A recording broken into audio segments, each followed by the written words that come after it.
Okay, सबसे पहले अपन race discuss करते हैं। तो हमारा टॉपिक चल रहा था plane mirrors. Plane mirrors complete हुआ था और मैंने कहा था उसकी रेसेस कंप्लीट करके लाइएगा। तो रेस में जो भी डाउट्स है बताओ, सबसे पहले तो फटाफट जल्दी से बताइए।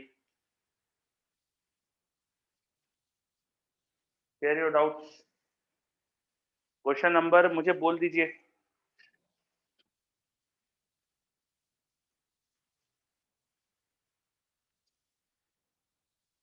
चलो मैं भी मेरे पास रेस ओपन कर लेता हूँ। तो रे ऑप्टिक्स की रेसेस डिस्कस करना है हमें। Just a second.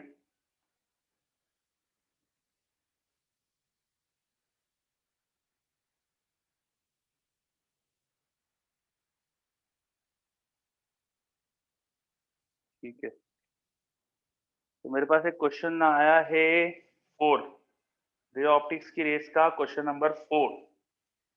Question number 4। Question number 4 तो find the time during which he can see the image of source in the mirror.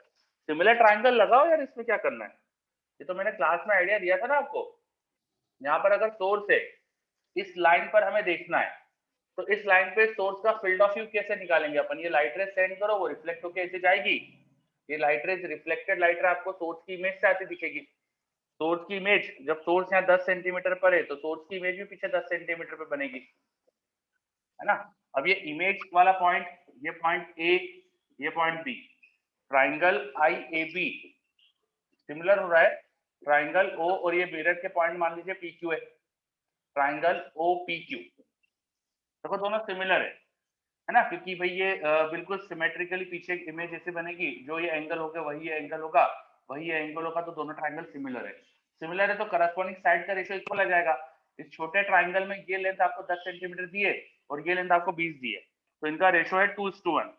तो बड़े ट्राइंगल में 2:1 होना चाहिए। ये 20 है 10, तो ये 30, तो ये होना चाहिए 60, तो 60 सेंटीमीटर होना चाहिए। 2:1 का रेशियो चाहिए, है ना। तो ये 60 होना चाहिए, अगर 30 है तो ये 60 होना चाहिए। ये 60 डिस्टेंस अगर मिल गई है तो स्पीड से डिवाइड कर दो, टाइम मिल जाएगा आपको। अरे चलो, उसके बाद थर्ड क्वेश्चन। थर्ड क्वेश्चन का आंसर, थर्ड क्वेश्चन हमें दो पार्ट में करना पड़ता है। Suppose this is the face of girl, उसे अपना पूरा फेस देखना है। उसे अपना पूरा फेस देखना है, तो उसे अपनी नोज भी देखनी, ईयर भी देखना है।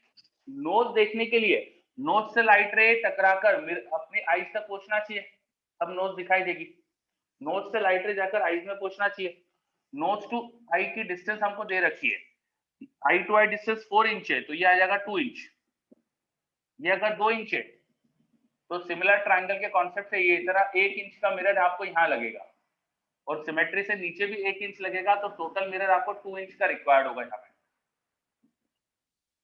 समझ रहा है, यहाँ पे आपको 2 इंच का मिरर रिक्वायर्ड होने वाला है। नाक देखने के लिए 2 इंच का मिरर रिक्वायर्ड है। इस नाक से लाइट रे आंखों तक पहुंचना चाहिए, तो ये सेंटर से यहाँ ये 2 इंच डिस्टेंस थी, तो उसकी आधी डिस्टेंस चाहिए रहेगी 1 इंच, सिमिलर ट्राइंगल वाला कॉन्सेप्ट से। और इससे 2 इंच का मिरर चाहिए। नाक देखने के लिए कम से कम 2 इंच का मिरर चाहिए। कान देखने के लिए यहाँ पे जब मिरर निकालोगे ना, तो वो 1 इंच आ रहा है।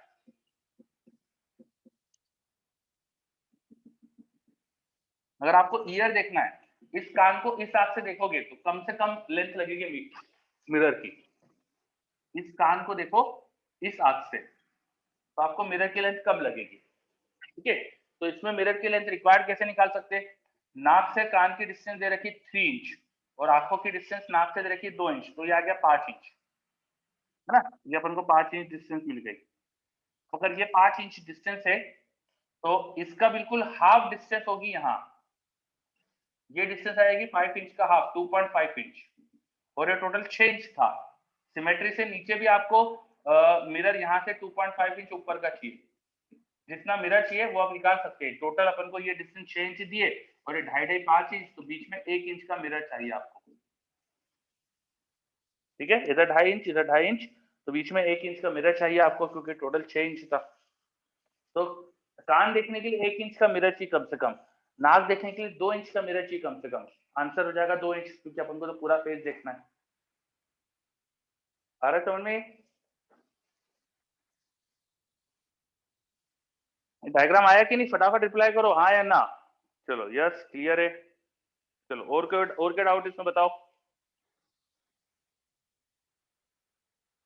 7 7 two plane mirror inclined at angle 30 degree, ray incident m1 at 40 degree, deviation produced in the 3 successive reflection में डिविएशन बताना है तो यार डायग्राम बना के कर लो।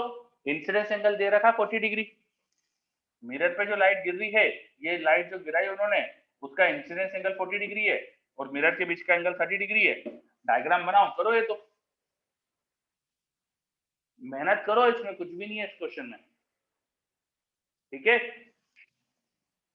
ये आप ही करोगे, मैं नहीं बता रहा, आप डायग्राम बनाओ ढंग से, रे डायग्राम बनाओ, हो जाएगा क्वेश्चन, ठीक है। चलो और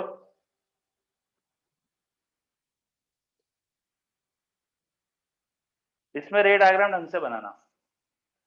और बताइए आगे कोई डाउट, रेस 2 में कोई डाउट?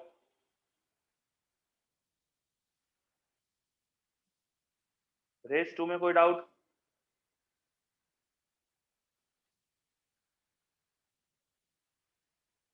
कोई भी डाउट नहीं रेस 2 में?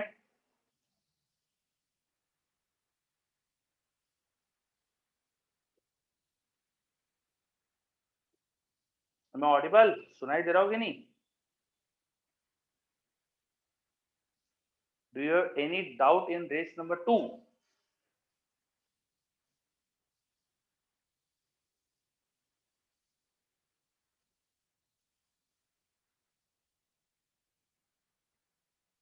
नो। चलो विशाल को तो नहीं है, बाकी बच्चे?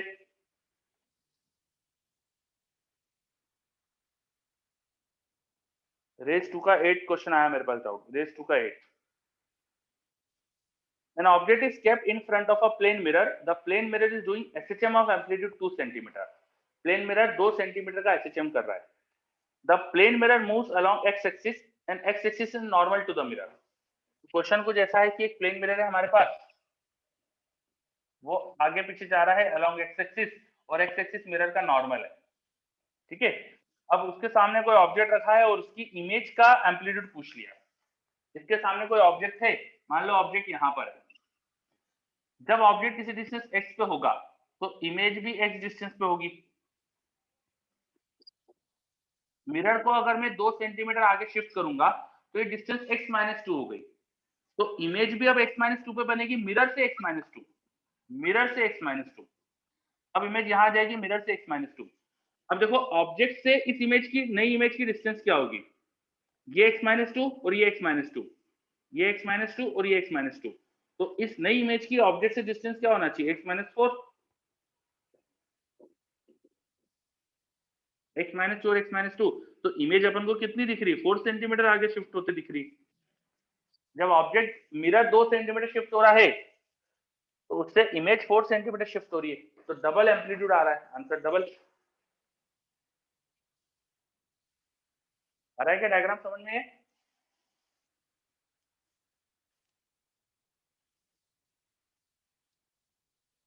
यस, ओके, बहुत बढ़िया। चलिए, तो रेस 2 भी अपनी कंप्लीट हो गई है ना। अब उसके बाद अगर आप देखेंगे तो रेस नंबर 3 जो है वो स्फेरिकल मिरर पे बेस्ड है, रेस नंबर 3। और रेस नंबर 4 भी स्फेरिकल मिरर पर है। तो अपन अब स्फेरिकल मिरर स्टार्ट करते हैं, ठीक है। So you can write heading spherical mirror, you can write heading spherical mirror.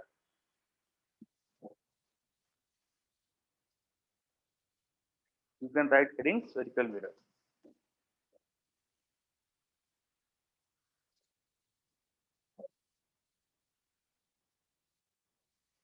Spherical mirror में कुछ बेसिक बेसिक चीजें तो आपको आती है कि स्फेरिकल मिरर का मतलब क्या होता है। स्फेरिकल सरफेस से मिरर बनाया तो उसे स्फेरिकल मिरर बोलते हैं।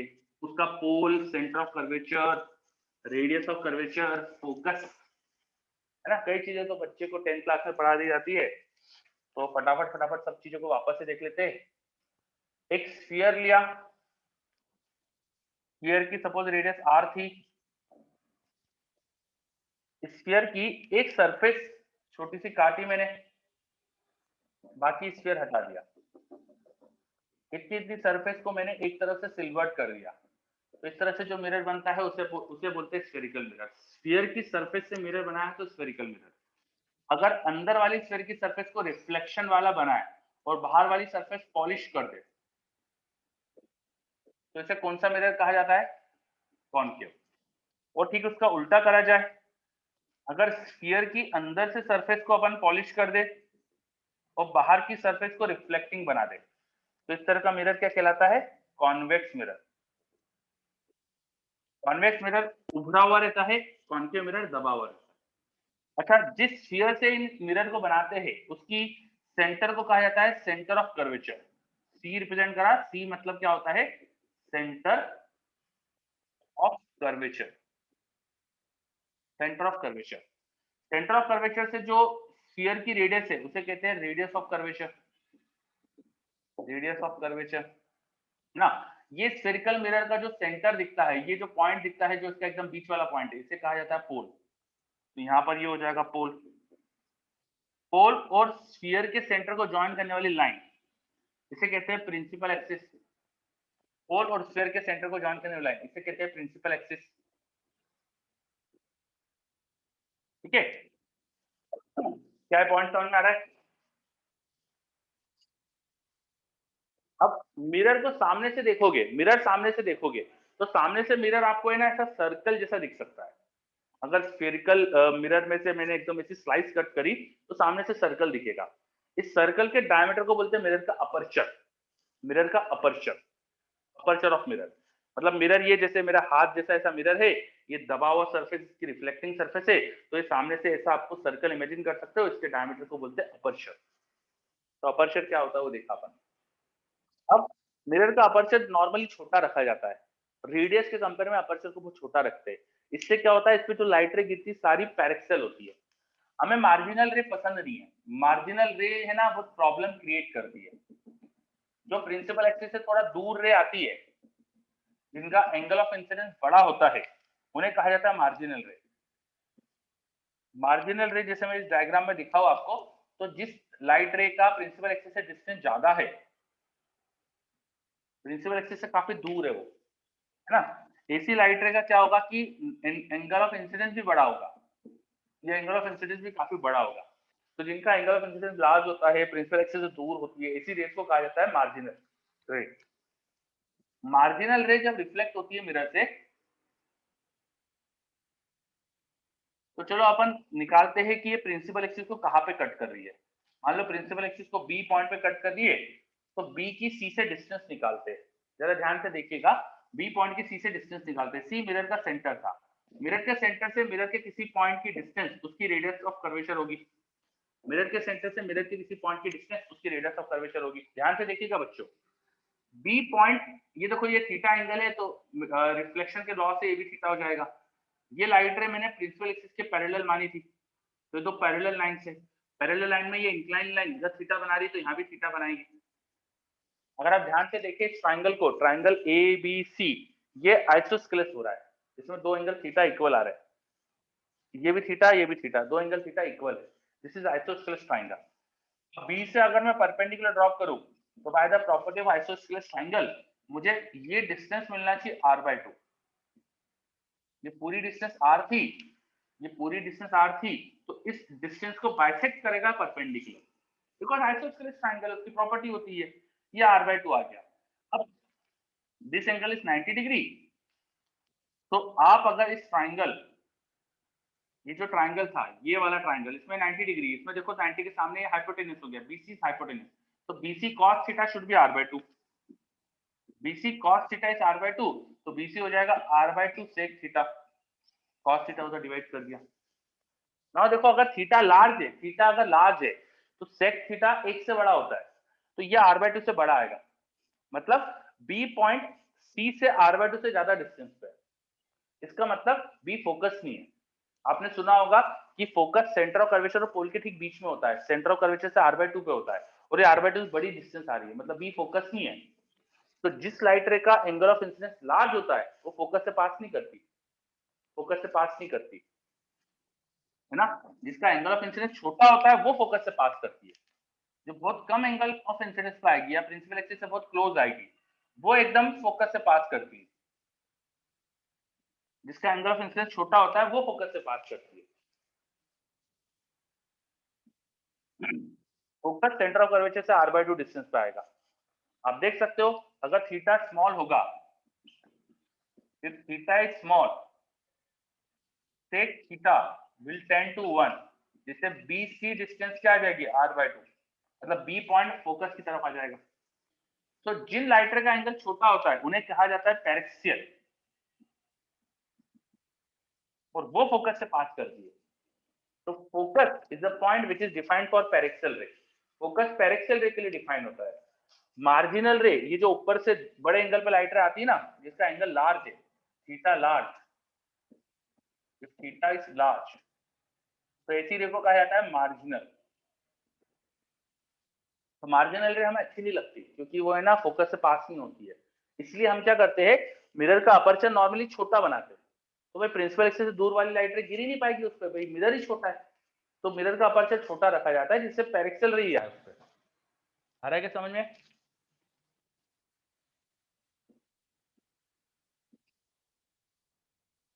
ठीक है। और फिर फोकस की डेफिनेशन क्या हो जाएगी भाई, पैरेक्सियल रे प्रिंसिपल एक्सिस के पैरेलल आए तो आफ्टर रिफ्लेक्शन जिस पॉइंट से पास करती है उसे फोकस बोल देते हैं। जैसे कॉन्केव मिरर में दिखाऊं अगर मैं, तो प्रिंसिपल एक्सिस के पैरेलल इस पे जब मैं लाइट गिराऊंगा, अब ये पैरेक्सियल है, मैं मिरर बहुत छोटा ले रहा हूँ, तो ये सारी कहां से पास करती है, फोकस से रिफ्लेक्ट होके प्रिंसिपल एक्सिस पे फोकस को कट करते हुए जाती है। और ये focus exactly centre of curvature और पोल के बीच में आता है। यू कैन सी कि ये r/2 हो रहा था। ठीक है।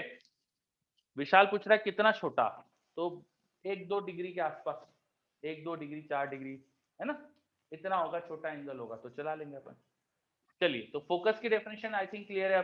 Focus is defined for paraxial ray, for paraxial rays, focus is defined for paraxial rays. ठीक है। चलिए, उसके बाद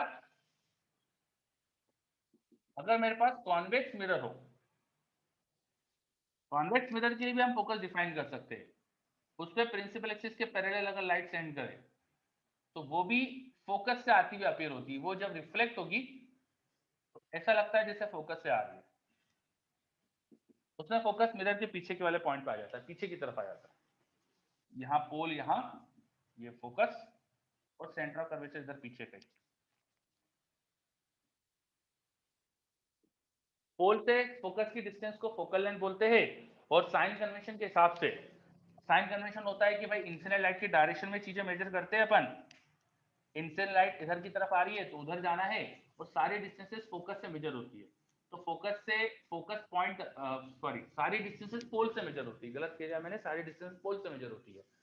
पोल से फोकस जाने के लिए आपको इंसिडेंट लाइट से उल्टा जाना पड़ेगा। तो यहाँ फोकल लेंथ नेगेटिव आती है, फोकल लेंथ को एफ से रिप्रेजेंट करते हैं, वो यहाँ नेगेटिव आएगी। और पोल से फोकस जाने के लिए यहाँ पे आपको लाइट की डायरेक्शन में जाना पड़ेगा, यहाँ फोकल लेंथ पॉजिटिव आएगी। कॉन्केव मिरर की फोकल लेंथ नेगेटिव, कॉन्वेक्स की पॉजिटिव। आ रहा है समझ में?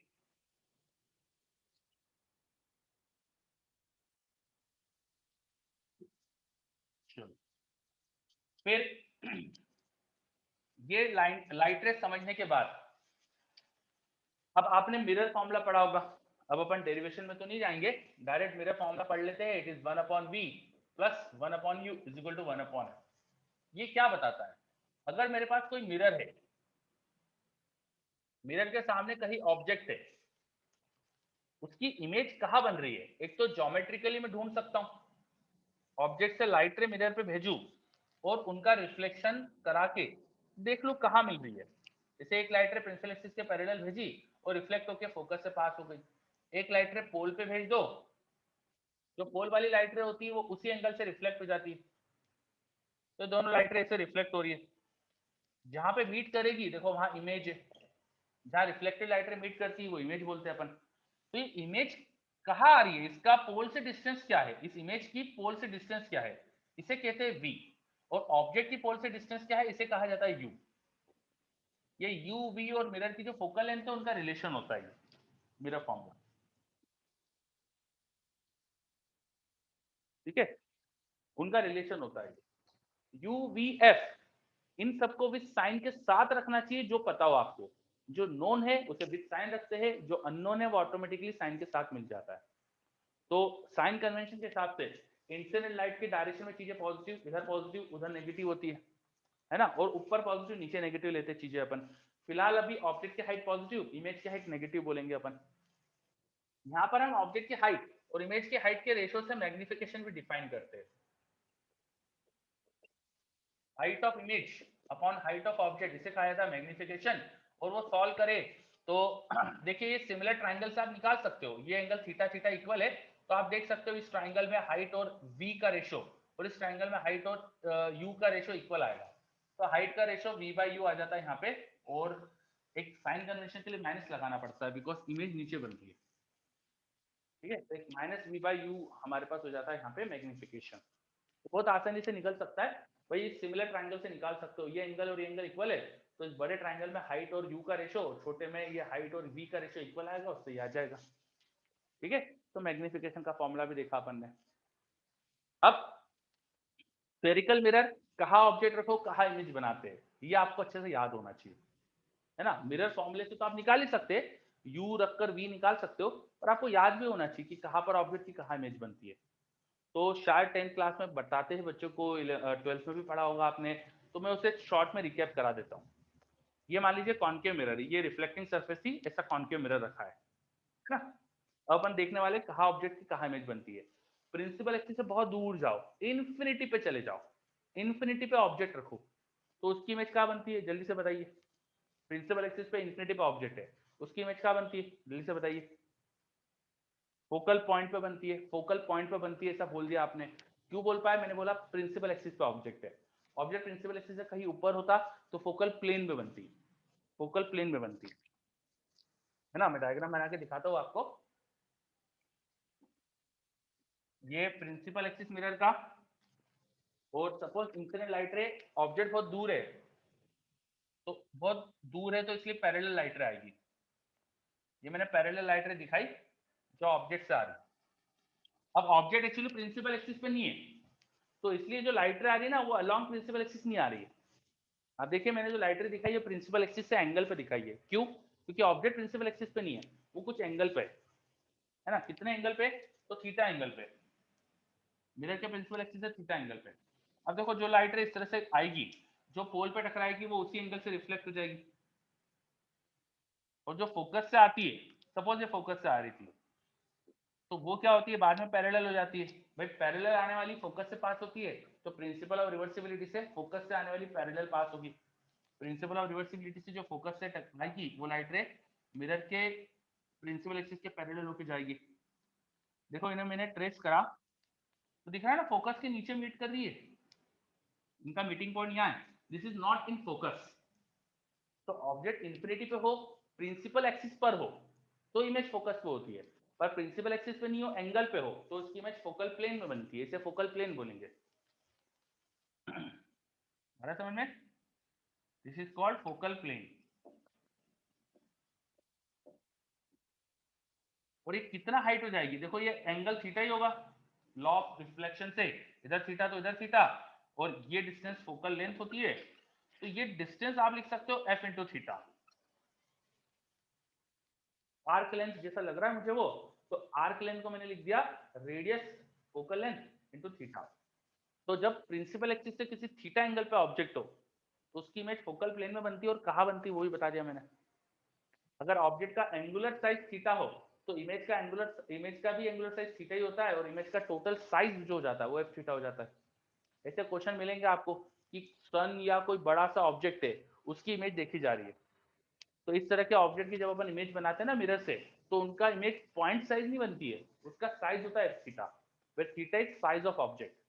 ऑब्जेक्ट का अगर मिरर पे एंगल थीटा है, तो इमेज का भी एंगल थीटा है, और इमेज फोकल प्लेन में, इसलिए एफ थीटा साइज की इमेज बनती है। आ रहा है समझ में साइज पॉइंट ये।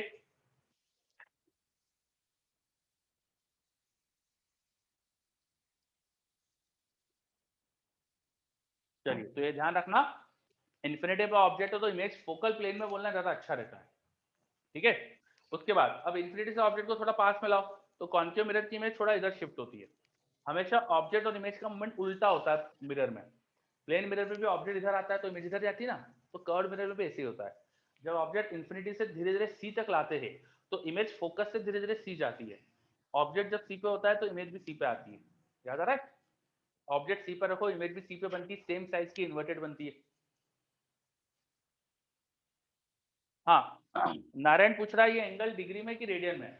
भैया arc length equal to angle into radius के लिए एंगल हमेशा रेडियन में होना चाहिए, हमेशा। ये तो अंडरस्टूड सी बात है अब तो आपके लिए कि arc length equal to angle into radius लिखा तो एंगल हमेशा रेडियन में।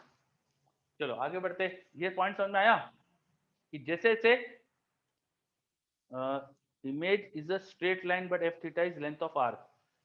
संजना अपन ने एफ थीटा वो छोटा है ना, तो वो लगभग लगभग सीधी लाइन ही दिखेगी अपन को, सीधी लाइन ही दिखेगी अपन को लगभग लगभग, क्योंकि बहुत छोटा ही बनेगी इमेज। ठीक है, चलो वापस आते। तो कॉन्केव मिरर है, इन्फिनिटी पे ऑब्जेक्ट, तो इमेज फोकल प्लेन में देख लिया अपन ने। अब इन्फिनिटी से जैसे ऑब्जेक्ट को पास में शिफ्ट करते हैं तो इमेज यहाँ फोकस से धीरे धीरे सी पे आती है। जब ऑब्जेक्ट सी पर तो इमेज भी सी पे आ जाता है। याद आ रहा है ये, है ना? फिर ऑब्जेक्ट को सी से धीरे धीरे फोकस लाते हैं तो इमेज सी से धीरे धीरे इन्फिनिटी चली आती है। ऑब्जेक्ट जब फोकस पे रखो तो इमेज इन्फिनिटी पहुंच जाती है। याद आ रहा है ये? रिप्लाई करिए, याद आ रहा है नहीं आ रहा है, जो भी है बताइए। यस, नारायण को तो क्लियर है, पवन को भी क्लियर है, बहुत बढ़िया, वेरी गुड। ठीक है, जैसे ऑब्जेक्ट फोकस पे तो इमेज इन्फिनिटी पे। अब ऑब्जेक्ट को फोकस और पोल के बीच में कर दिया, फोकस और पोल के बीच में, तो कॉन्केव मिरर उसकी वर्चुअल इमेज बनाने लगता है, वो पीछे इमेज बनाता है। तो आप ऐसा सोच सकते हो जैसे इमेज घूमते घूमते इन्फिनिटी चली गई थी, जब ऑब्जेक्ट इन्फिनिटी पे था तो इमेज फोकस पे थी, ऑब्जेक्ट इन्फिनिटी से धीरे धीरे फोकस लाए तो इमेज फोकस से धीरे धीरे इन्फिनिटी चली गई, ऑब्जेक्ट फोकस से भी आगे कर दिया तो इमेज भी घूम के इधर आ जाएगी, इन्फिनिटी से घूम के फिर मिरर के पीछे हो जाती है। तो जब ऑब्जेक्ट पोल और फोकस के बीच में तो इमेज बियॉन्ड मिरर, पीछे बन जाती है। अब प्रिंसिपल ऑफ रिवर्सिबिलिटी से अगर पीछे ऑब्जेक्ट होगा तो यहाँ इमेज होगी, यहाँ ऑब्जेक्ट इधर इमेज, मतलब वहां ऑब्जेक्ट तो यहाँ इमेज, है ना? मतलब ऑब्जेक्ट वर्चुअल कर दो तो इमेज रियल बनेगी। याद रखना है आपको, जब ऑब्जेक्ट पोल फोकस के बीच में होता है तो इमेज वर्चुअल बनती है, इसका मतलब वर्चुअल ऑब्जेक्ट रखो तो इमेज पोल फोकस के बीच में बनेगी। आ रहा समझ में ये? चलिए, तो कॉन्केव मिरर की इमेजेस कैसे बनती है वो देखा। वैसे कॉन्वेक्स की सोच सकते हो, अब आप कॉन्केव की आ गई क्या अच्छे से?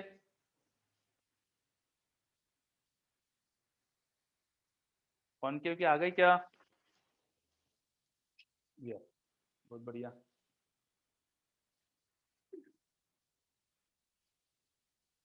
अब कॉन्वेक्स के लिए सोचते हैं अपन। कॉन्वेक्स मिरर का जब केस होता है, दैट केस इन्फिनिटी पे जब ऑब्जेक्ट होता है तो इमेज फोकस पीछे होता है, इसका पीछे होता है, वर्चुअल होता है, मेरे पास जो बना हुआ भी था अभी, यहाँ होता है फोकस। जब इन्फिनिटी पे ऑब्जेक्ट होता है तो इमेज यहाँ फोकल प्लेन में बनती है, और वही साइज एफ थीटा आता है जैसे यहाँ पर ने देखा। ठीक है, फिर जैसे से ऑब्जेक्ट रियल कहीं भी बनाओ इमेज हमेशा पोल फोकस के बीच में आती है। कॉन्वेक्स मिरर में यहाँ कहीं भी रियल ऑब्जेक्ट हो इमेज हमेशा पोल फोकस के बीच में आती है, डिमिनिश्ड आती है, रियल वर्चुअल आती है, इरेक्ट आती है ना? ये याद होगा शायद आपको, वर्चुअल, इरेक्ट, वी पॉजिटिव आता है। कॉन्वेक्स मिरर के लिए जब आप यू को नेगेटिव रखते हो फोकल लेंथ वहाँ पॉजिटिव होती है, वी पॉजिटिव आता है हमेशा वहाँ पे, क्योंकि ये यू नेगेटिव ये इधर जाएगा तो पॉजिटिव हो जाएगा, एफ पॉजिटिव था ही तो वी पॉजिटिव आएगा। कॉन्वेक्स मिरर में यू नेगेटिव तो वी पॉजिटिव आएगा, इमेज पोल फोकस के बीच में बनेगी।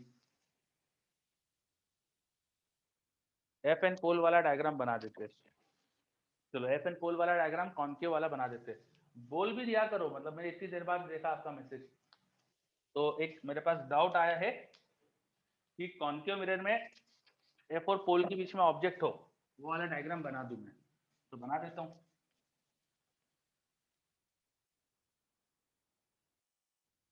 वैसे आप सब भी बना सकते हो, मतलब जरूरी नहीं कि टीचर ही मेहनत करे हमेशा, एग्जाम बच्चों को देना है तो बच्चों को भी बनाते आता है चीजें वैसे तो।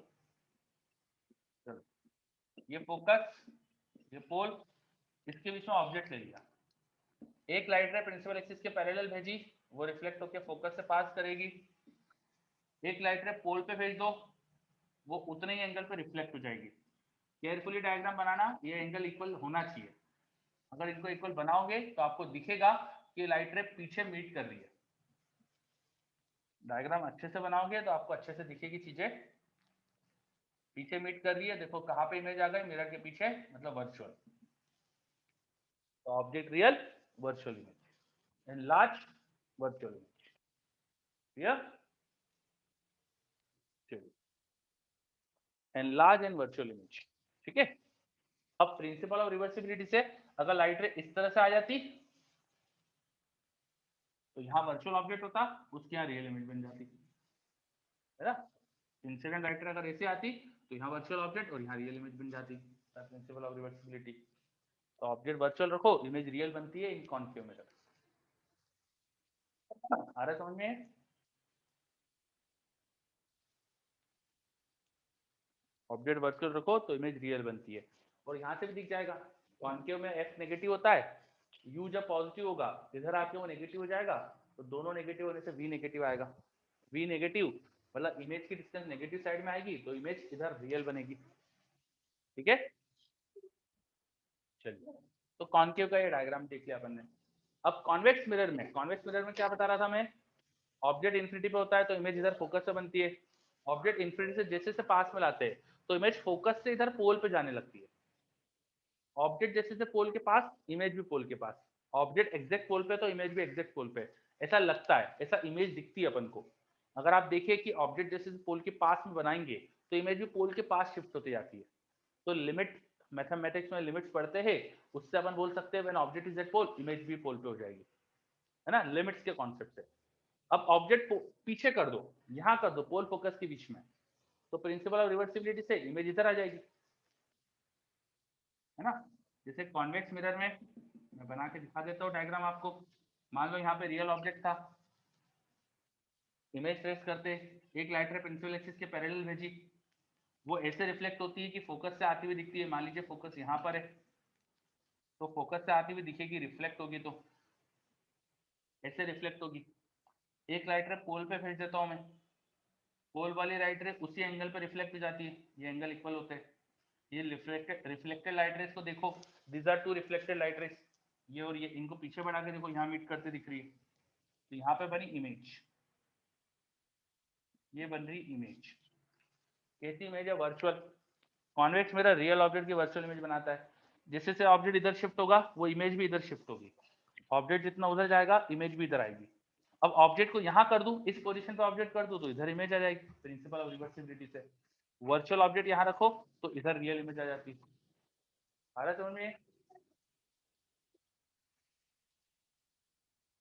विशाल बोल रहा है पोल के पास इन्फिनिटी पे बनेगी, गलत। पोल पर ऑब्जेक्ट रखो तो इमेज पोल पे बनती है। अब देख सकते हो जैसे से ऑब्जेक्ट इधर जाएगा, ऑब्जेक्ट को थोड़ा और पास शिफ्ट करो, तो एक लाइट रे, मैं अलग कलर से लाइट रे दिखाता हूँ ताकि आपको डिस्टिंक्ट समझ में आए। ऑब्जेक्ट से अब लाइट रे जो फोकस के जो प्रिंसिपल एक्सिस के पैरेलल जाएगी वो तो यही रहेगी, और जो पोल पे टकराएगी वो ऐसी हो जाएगी। थोड़ा एंगल बड़ा हो गया तो इधर भी थोड़ा एंगल बड़ा होकर रिफ्लेक्ट होगी, इसे पीछे बढ़ाओ तो इमेज अब यहाँ आ जाएगी। दिख रहा है आपको? जब ये ऑब्जेक्ट को थोड़ा आगे शिफ्ट करा तो इमेज भी इधर शिफ्ट होगी, जैसे से ऑब्जेक्ट पोल पे आएगा इमेज भी पोल पे आएगी।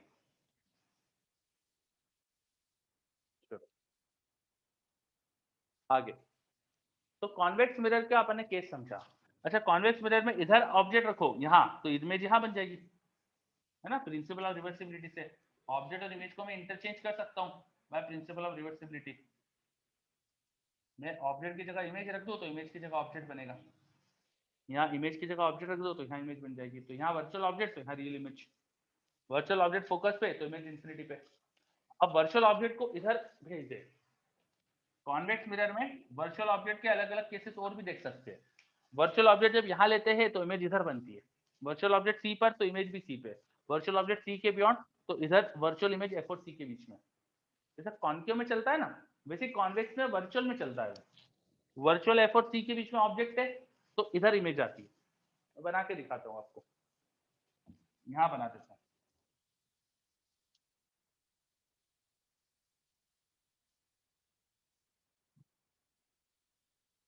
कॉन्वेक्स मिरर,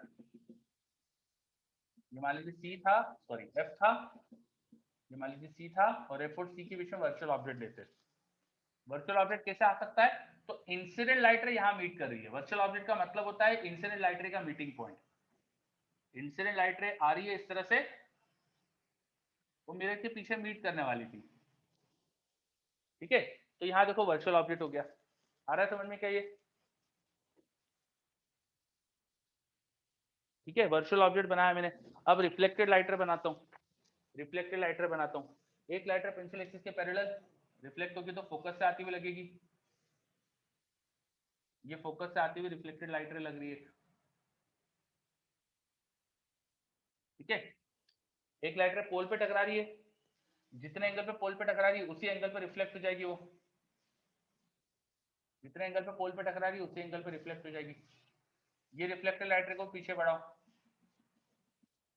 केयरफुली डायग्राम बनाओगे तो आपको देखो दोनों रिफ्लेक्टेड लाइट रे ऐसा लग रहा है जैसे यहाँ से आ रही थी।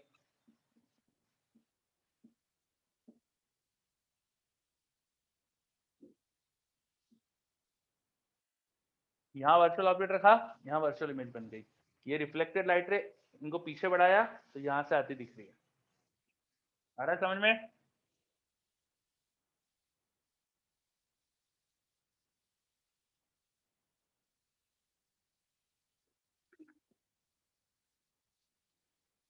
यस। तो इस तरह से कॉन्वेक्स मिरर में भी अपन देख सकते हैं। अब इन पे कई क्वेश्चन आते हैं, ऑब्जेक्ट इमेज के ऐसे कई क्वेश्चन आते हैं, तो इनकी सारी प्रॉपर्टी अपन को याद होना चाहिए, तो क्वेश्चन आसानी से कर सकते हैं अपन, ठीक है। जैसे मैं बताता हूँ क्वेश्चन आपको, चलिए सब लोग रेस ओपन करिए, सभी बच्चे रेस ओपन करिए।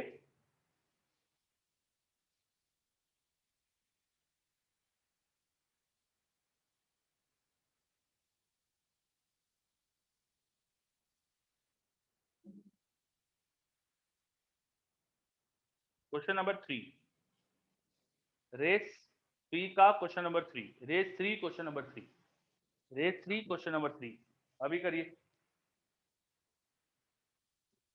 Race 3 question number 3।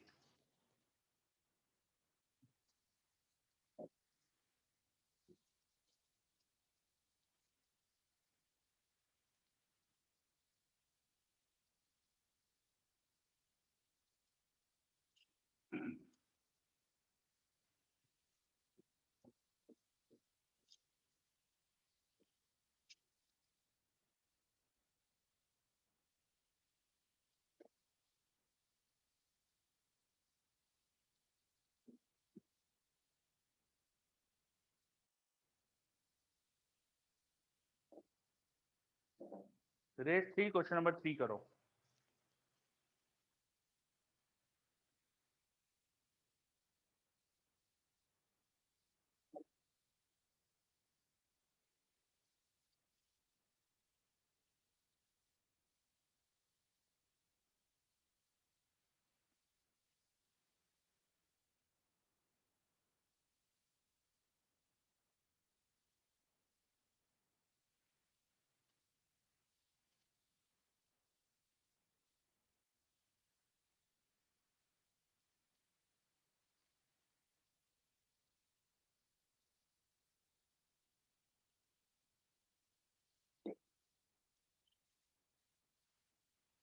A candle flame 1 centimeter high is imaged in a ball bearing of diameter 0.4। Ball bearing समझते ना, जो अपन बॉल बेरिंग मतलब छर्रा, छर्रे जो अपन बोलते हैं बॉल बेरिंग, तो एक बॉल बेरिंग है, बॉल जैसी होती है वो, और वो स्टील की बनी होने से वो शाइनी होती है, वो चमकती है, ऐसा लगता है जैसे कि मिरर है, ऐसे चमकती है वो।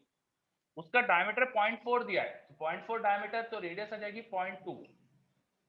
तो ये जो सरफेस है जो मिरर जैसा काम करेगी, उसकी आपको फोकल लेंथ मिल जाएगी 0.1।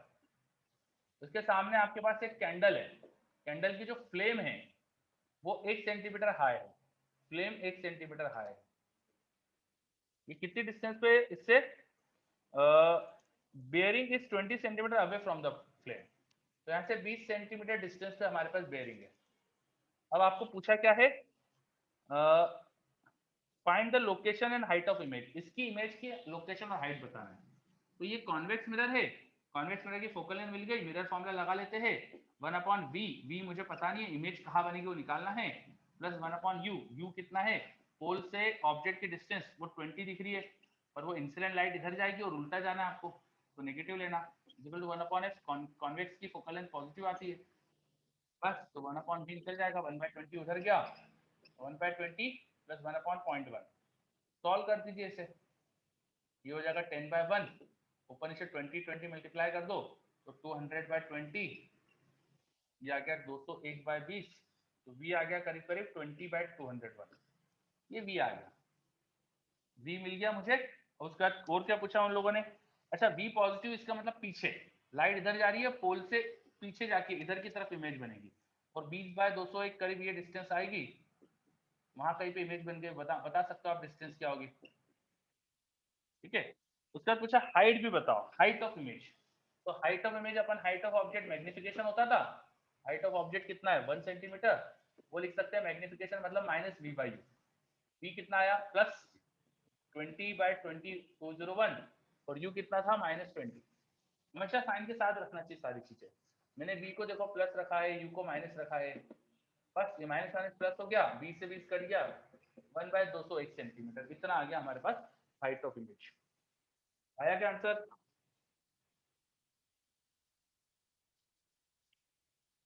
चलो, इसका ये हो गया, थर्ड हो गया तो 4 करिए, 4 हो गया तो फिफ्थ करिए, फिफ्थ हो गया तो 6 करिए, 4 5 6 तीनों क्वेश्चन करिए, 4 5 6 तीनों क्वेश्चन करिए।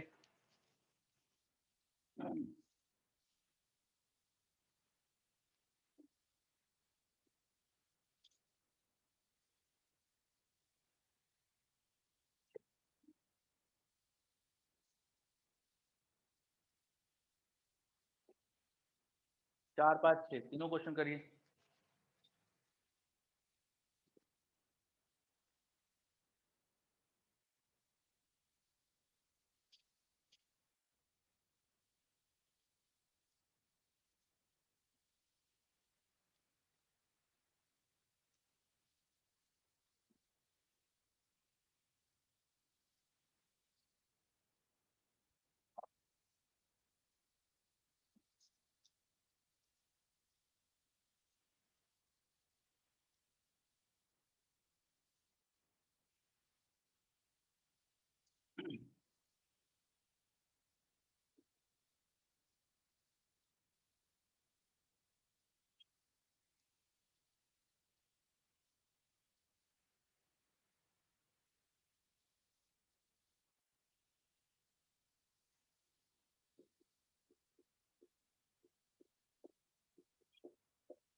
U shaped wire frame is placed before concave mirror having radius of curvature 20 is shown in the figure। इसकी रेडियस 20 मतलब फोकल लेंथ आ जाएगी -10 साइन के साथ, डायग्राम बना के दिखाया उन्होंने कि कैसे रखा है क्वेश्चन, सब कुछ। ये 15 और ये 5 है 20, पोल से 20 सेंटीमीटर पर है, पोल से ये वाला एंड 20 सेंटीमीटर पर है, तो 20 सेंटीमीटर तो इसकी रेडियस ऑफ कर्वेचर है, 20 सेंटीमीटर तो रेडियस ऑफ कर्वेचर है, मतलब ये सी पॉइंट पे रखा है, सी पॉइंट पे जो ऑब्जेक्ट होता है उसकी वही इमेज बनती है, तो इस सेक्शन की इमेज यहीं बन जाएगी, उसी हाइट की बनती है, इन्वर्टेड बनती है, तो जो सी पे पोर्शन है उसकी वही इमेज बन जाएगी। ये पॉइंट अगर मैंने कहा ए, तो ये ए की इमेज हो गई ए डैश, है ना। ये पॉइंट की इमेज कहीं पीछे बनेगी, ये 15 सेंटीमीटर पर है, तो उसकी इमेज पीछे निकाल सकते हो, मेरा फॉर्मूला लगाओ 1/v प्लस 1/u, u आएगा -15, पोल से उल्टा जाना पड़ेगा, लाइट के उल्टा, तो -15 equal to 1/f, f -10, solve कर दीजिए इसे, 1/v, ये 15 उधर आके प्लस का हो गया, -1/10, एलसीएम ले लो, 150, 10 -15, तो पर आया -5, तो v आ रहा है -30, -30, इसका मतलब इस पोर्शन की में 30 सेंटीमीटर दूर जाके बन रही है, 30 सेंटीमीटर जाके बन रही है, तो 30 सेंटीमीटर पे जाके इमेज बन रही है, माइनस साइन का मतलब इधर की तरफ से बनती है, ठीक है। तो पॉइंट बी की इमेज यहाँ पर कहीं बन गई, बी डैश। अच्छा, इसकी हाइट 2 थी, तो यहाँ 4 होगी, जब डिस्टेंस डबल हो गई तो हाइट भी डबल हो जाएगी, यहाँ पे 4 सेंटीमीटर हाइट होगी इमेज की। और फिर ये वाले पॉइंट की इमेज कहाँ बनेगी भाई, बी की इमेज जहाँ बन रही है उसके नीचे वाले पॉइंट की इमेज भी तो वहीं बन रही है, तो रॉड की पूरी जो वायर की पूरी इमेज ऐसी बन रही है हमारे पास, इस तरह से फैली हुई इमेज बन रही है। अब हमसे पूछा इस इमेज की लेंथ, तो लेंथ में ये तो 2 सेंटीमीटर था, ऑब्जेक्ट 2, तो ये भी 2 क्योंकि सी पर है, ये आ जाएगा हमारे पास कितना, यहाँ से 20 था तो ये 10 बचेगा, जो होगा 10 सेंटीमीटर यहाँ से यहाँ, तो 10 प्लस ये 2 प्लस इधर का 4, टोटल इमेज की लेंथ वो आ जाएगी हमारे पास 16 सेंटीमीटर। आपसे इस इमेज की टोटल लेंथ पूछिए, वो आ जाएगा 16 सेंटीमीटर। आ रहा है समझ में? आपसे पूछा था find the total length of image, तो टोटल लेंथ ऑफ इमेज आ रही है 16 सेंटीमीटर। देख लीजिए अच्छे से, कोई भी डाउट तो बताइए इस क्वेश्चन में। फिफ्थ करिए, सिक्स करिए।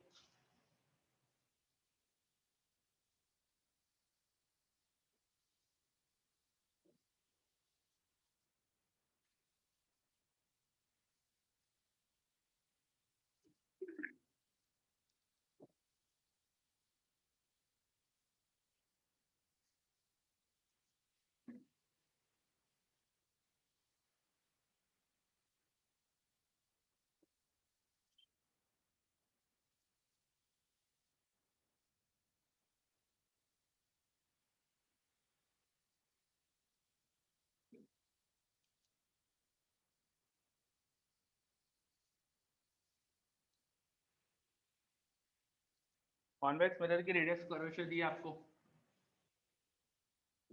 कितनी दी है? 1.2 मीटर। तो फोकल लेंथ कितनी हो जाएगी? 0.6 मीटर या 60 सेंटीमीटर। कॉन्वेक्स मिरर दिया है।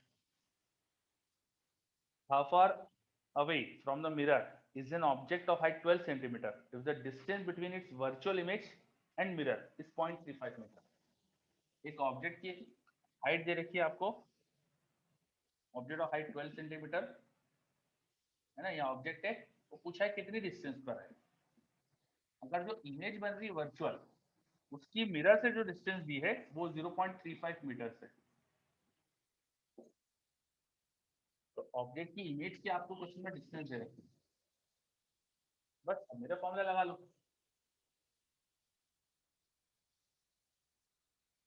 अमन, करते हैं अपन ये क्वेश्चन देख पहले, चलो वो क्वेश्चन कर लेते हैं। अमन जो बोल रहा है, डाउट पूछ रहा है अमन, क्या टोटल लेंथ कैसे निकाली? भैया देखो, ये 2 सेंटीमीटर हाइट, ये 10 सेंटीमीटर, और ये 4, जोड़ दो, height of image, total length of image आ गई। आ रहा है अमन?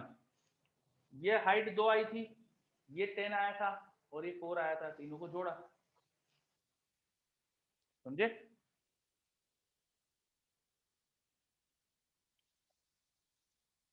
चलो गुड।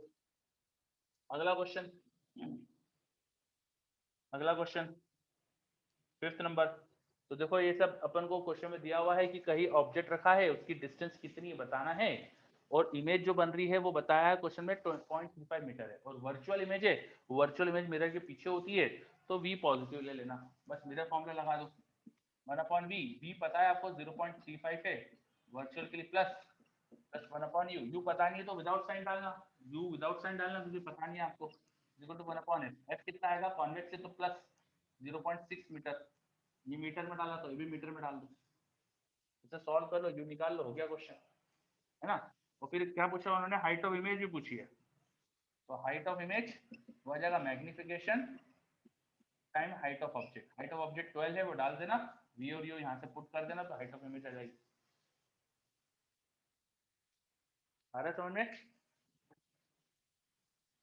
चलो नारायण बोल रहा है डन, गुड।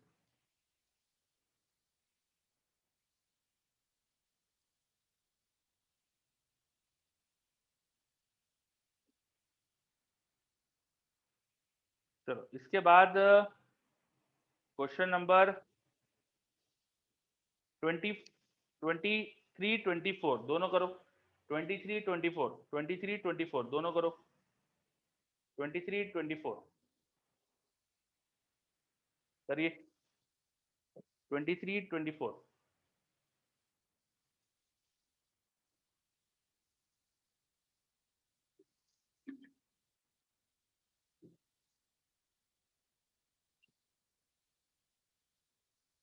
नेहा क्या लिखा है आपने? ये समझ नहीं आया मुझे। इसके बाद क्वेश्चन नंबर 23 24 दोनों करिए।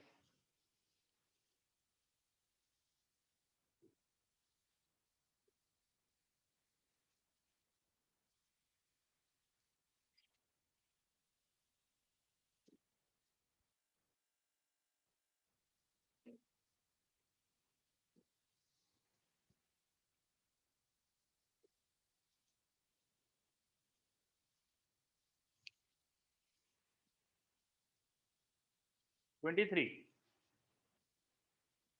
Distance of object from spherical mirror is equal to focal length of the mirror. एक ऑब्जेक्ट की स्फेरिकल मिरर से डिस्टेंस उसकी फोकल लेंथ के बराबर है। देन द इमेज, चलो बताओ क्या आंसर होना चाहिए। आपको क्या लग रहा है आंसर इसका? सभी बच्चे बताइए इसका आंसर क्या लग रहा है। 23 एक स्फेरिकल मिरर है, उससे ऑब्जेक्ट की डिस्टेंस फोकल लेंथ के बराबर है, तो इमेज कहाँ होगी पूछा है। जल्दी से बताइए। मस्ट बी इंफिनिटी,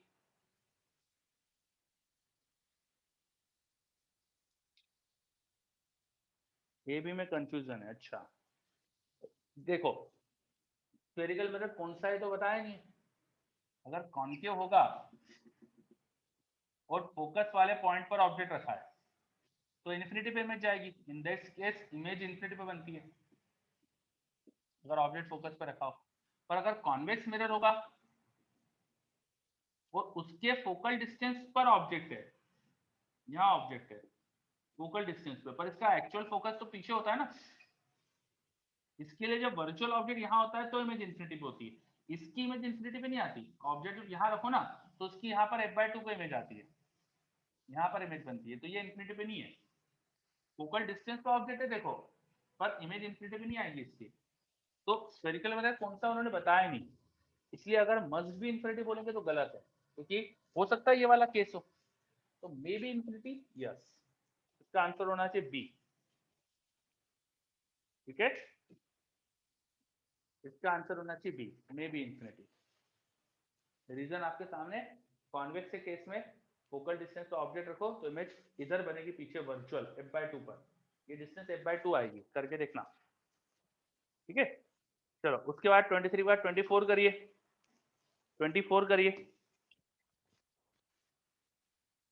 24 करिए।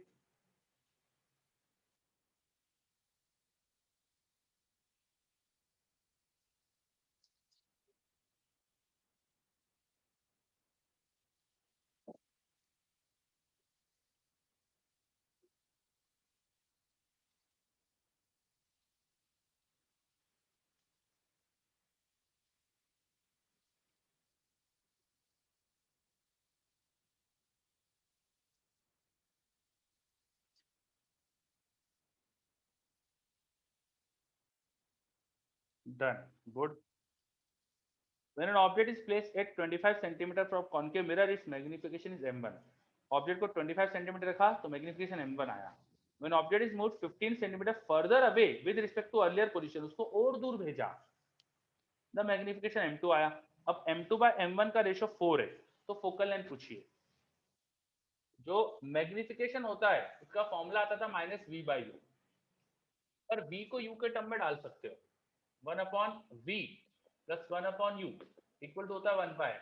इस पूरे में u मल्टीप्लाई करो, इस पूरे में v मल्टीप्लाई कर दो, नहीं हाँ v मल्टीप्लाई करो तो 1 प्लस u मल्टीप्लाई करो, सॉरी u, तो u by v plus u by u equal to u by f हो जाएगा।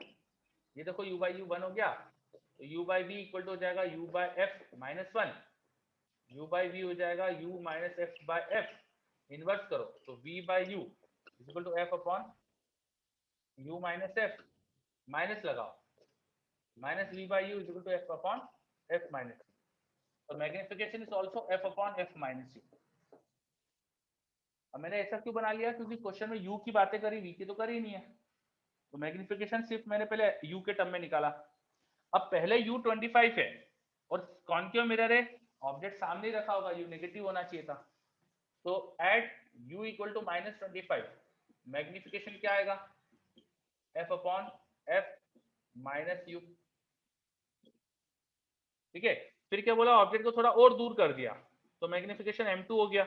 कितना दूर करा, 15 सेंटीमीटर और दूर करा, तो अब u2 क्या हो जाएगा, 15 और बढ़ा दो तो -40 हो जाएगा। अब मैग्निफिकेशन क्या आएगा, ये आएगा, और इनका रेशो दिया है क्वेश्चन में, तो रेशो ले लो, m1 बाय m2 हो जाएगा f प्लस 40 और f प्लस 25। ये क्वेश्चन में कितना दिया है हमें, 4, 4 दे रखा है। अब फोकल लेंथ निकालना है, निकाल लो फोकल लेंथ, आ जाएगा। समझ में आ रहा है कैसे करा? ये याद रखना, जब v दिया नहीं हो ना तो सिर्फ u से मैग्निफिकेशन निकालना भी आना चाहिए अपन को, तो ये फॉर्मूला याद होना चाहिए। इसमें भी u और f को साइन के साथ डालना पड़ता है। चलिए बहुत बढ़िया। तो अपन ने कुछ स्फेरिकल मिरर से रिलेटेड क्वेश्चंस देखे, है ना? अभी और भी टाइप की चीजें देखना बाकी है। अभी अपन कुछ थोड़ा सा थ्योरी और पढ़ते हैं, फिर क्वेश्चंस अपन और करेंगे, ठीक है? तो पहले तो थ्योरी में अपन को देखना है relation in velocities. Relation in velocity, object move करे तो इमेज भी मूव करेगी, तो वेलोसिटी के क्या रिलेशन आते हैं? Relation in velocities, relation in velocities.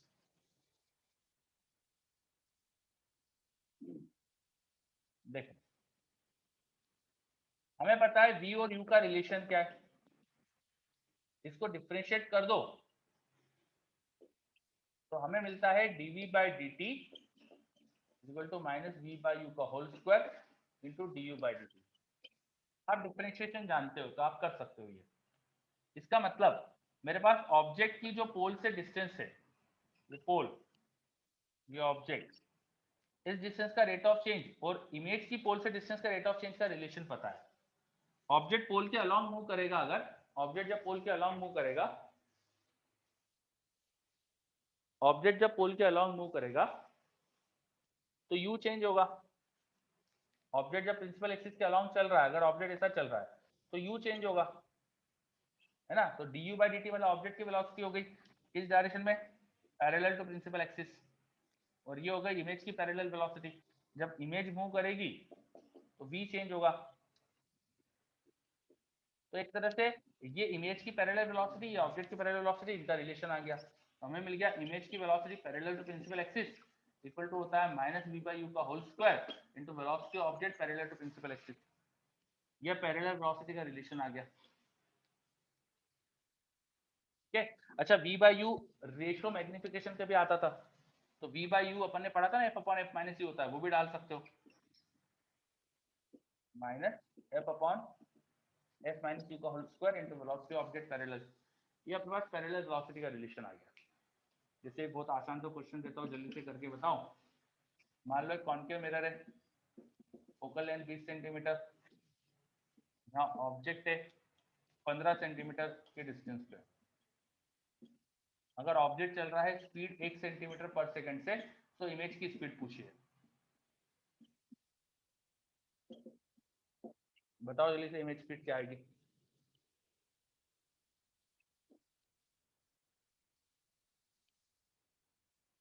मैंने क्या करा यहाँ पे, ऑब्जेक्ट अगर प्रिंसिपल एक्सिस के अलोंग चलता है तो u चेंज होगा, इमेज प्रिंसिपल एक्सिस के अलोंग चलेगी तो v चेंज होगा। तो इसको डिफरेंशिएट करा, du बाई dt और dv बाई dt का रिलेशन आ गया। dv बाई dt हो जाएगा इमेज की वेलोसिटी और du बाई dt हो जाएगा ऑब्जेक्ट की वेलोसिटी। तो प्रिंसिपल एक्सिस के पैरेलल वेलोसिटी का रिलेशन आ गया, velocities parallel to principal axis का रिलेशन आ गया, ठीक है? बस अब ये फॉर्मूला यूज करो और ये क्वेश्चन करो, फटाफट बताओ।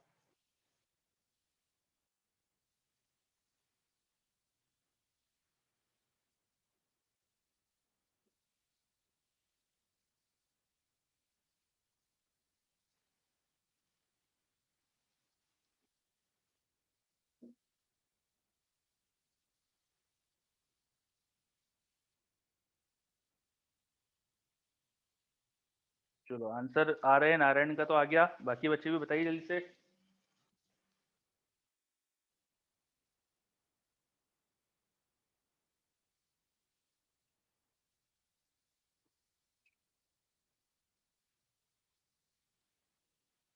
सिर्फ फॉर्मूला बेस्ड क्वेश्चन है, फॉर्मूला दिख रहा है साफ साफ, उसमें वैल्यूज डालना है। इतना टाइम तो नहीं लगना चाहिए, जल्दी करो यार।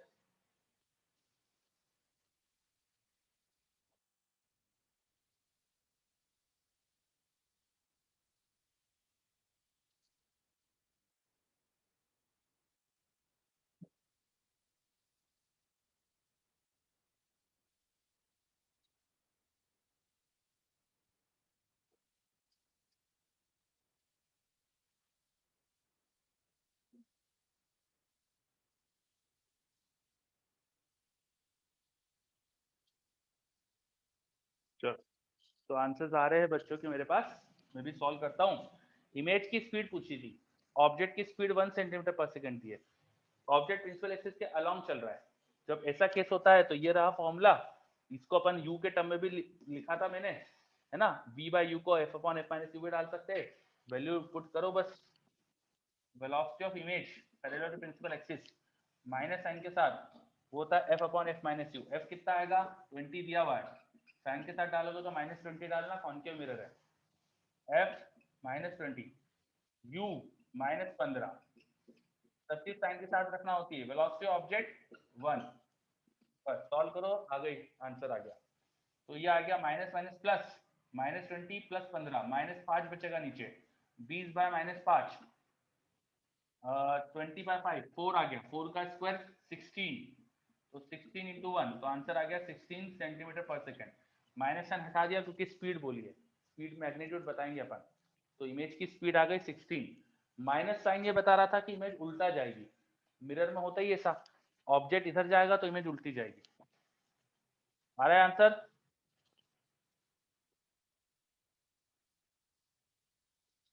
चलिए बहुत बढ़िया। तो ऑब्जेक्ट की और इमेज की वेलोसिटी अपन ने प्रिंसिपल एक्सिस के अलोंग निकालना सीखे। अब परपेंडिकुलर, ये ऑब्जेक्ट अगर ऊपर जाएगा तो इमेज ऐसी जाएगी, परपेंडिकुलर जाएगा तो उसकी हाइट चेंज होगी, हाइट ऑफ ऑब्जेक्ट और इमेज का रेशियो जो होता था, ये मैग्निफिकेशन होता था, जिसको अपन माइनस वी बाई यू लिखते थे। तो हाइट ऑफ इमेज को ऐसा लिख सकता हूँ ना, minus we by u time height of object, है ना। मान लो वी और यू चेंज नहीं हो रहा है, ऑब्जेक्ट सिर्फ ऊपर जा रहा है, इमेज सिर्फ नीचे जा रही है, ऐसा, तो इसको डिफरेंशिएट करो, ये रिलेशन क्या आ जाएगा हमारे पास। इसका मतलब अगर मिरर के सामने ऑब्जेक्ट सिर्फ प्रिंसिपल एक्सिस से परपेंडिकुलर जा रहा है, ऑब्जेक्ट की परपेंडिकुलर वेलोसिटी है, तो इमेज की भी परपेंडिकुलर वेलोसिटी कुछ आएगी, माइनस साइन बता रहा है कि उल्टा आएगी, ठीक है। और परपेंडिकुलर वेलोसिटी का रिलेशन आ गया, velocity of image perpendicular to mirror, वो आ गया minus we by u into velocity of object perpendicular to mirror. बोलो आ रहा है समझ में, ये परपेंडिकुलर वेलोसिटीज का रिलेशन आ गया। ये parallel velocity v by you का स्क्वायर में थी और यहाँ सिर्फ v बाई यू है, मतलब ये इसी क्वेश्चन में अगर मैं उल्टा ऐसा करता कि ऑब्जेक्ट ऊपर जा रहा है परपेंडिकुलर, तो इमेज नीचे जाती और उसकी स्पीड कितनी आती, यहाँ इसका स्क्वायर नहीं होता, तो 4 आती उस केस में, ठीक है, मैग्नीट्यूड उसका 4 आता। आ रहा है क्या समझ में ये?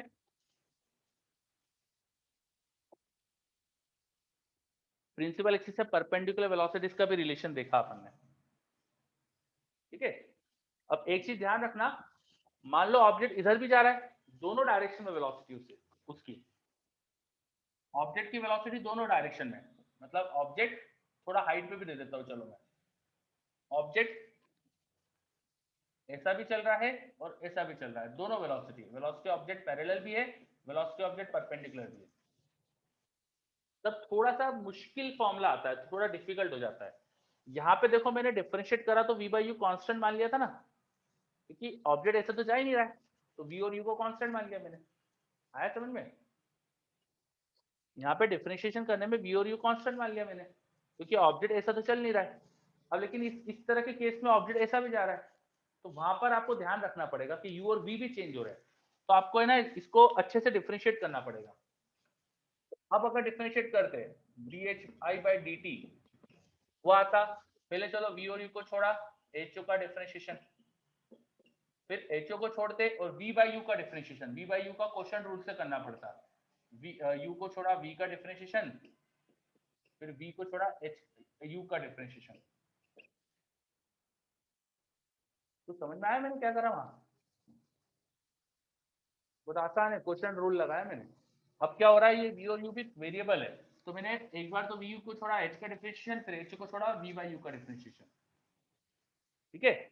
बस अब किसका क्या मतलब है रख दो, ये dhi बाई dt मतलब वेलोसिटी ऑफ इमेज परपेंडिकुलर, वो हो गया minus we by U dho by dt velocity object perpendicular, object की perpendicular velocity, minus ho by U square dv by dt velocity of image parallel to principal axis minus velocity of object पर parallel to principal axis.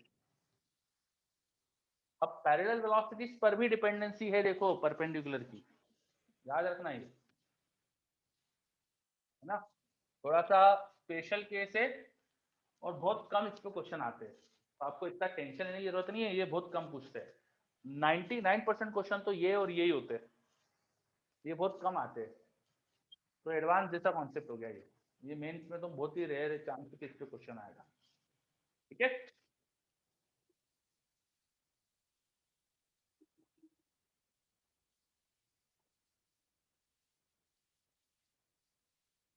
चलो, तो velocities के relation पढ़े अपन ने, is this clear?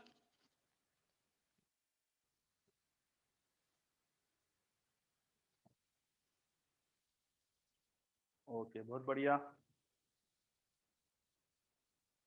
अब कुछ graphs वगैरह भी क्वेश्चन पूछे जाते हैं, ग्राफ्स के भी क्वेश्चन पूछे जाते हैं, तो जरा ग्राफ्स वगैरह भी देख लेते हैं अपन।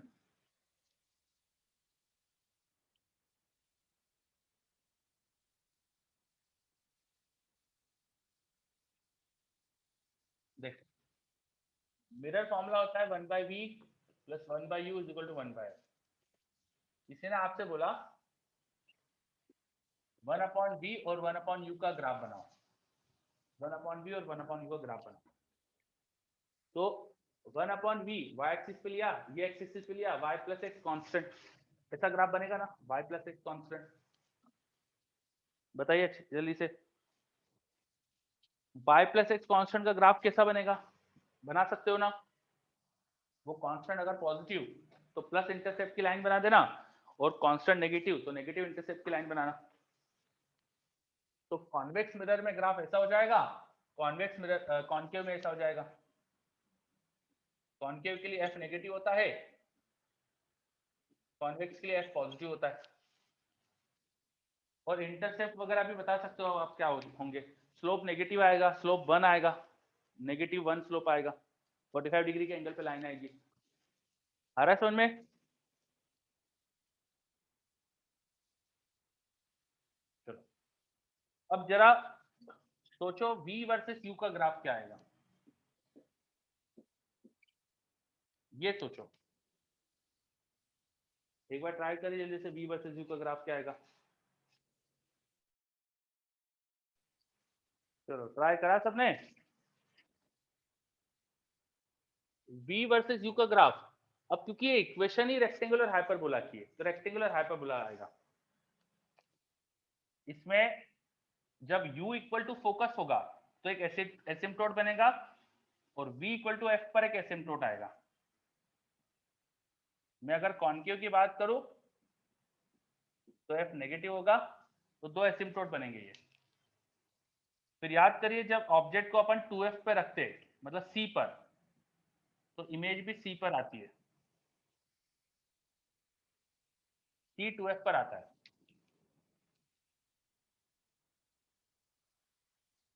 ठीक है,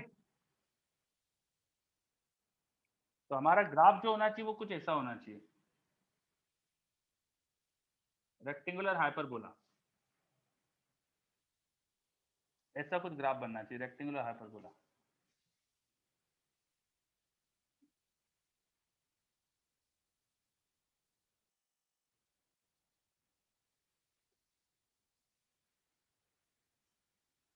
है ना, ध्यान से समझिएगा जरा इस ग्राफ को।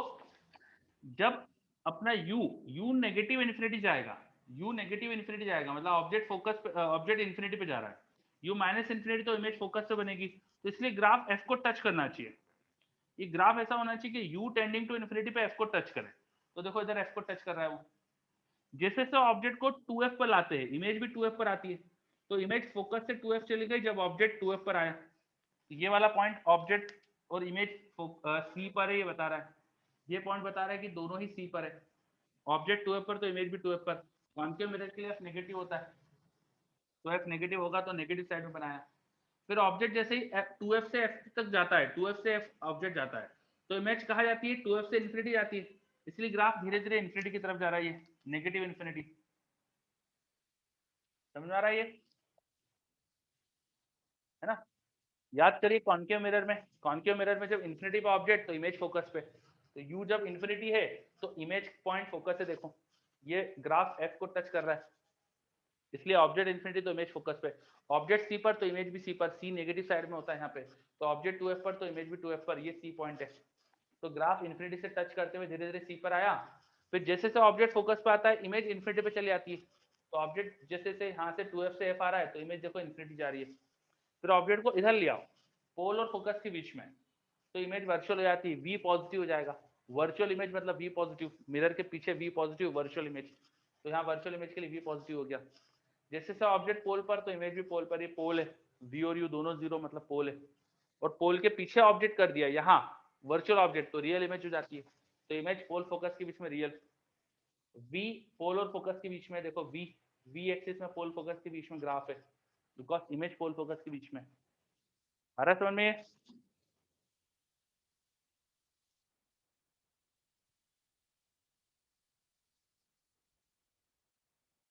ठीक है, तो कॉन्केव मिरर के लिए, कॉन्केव मिरर के लिए हमारे पास ग्राफ बनाया अपन ने, किसके बीच में, वी वर्सेस यू।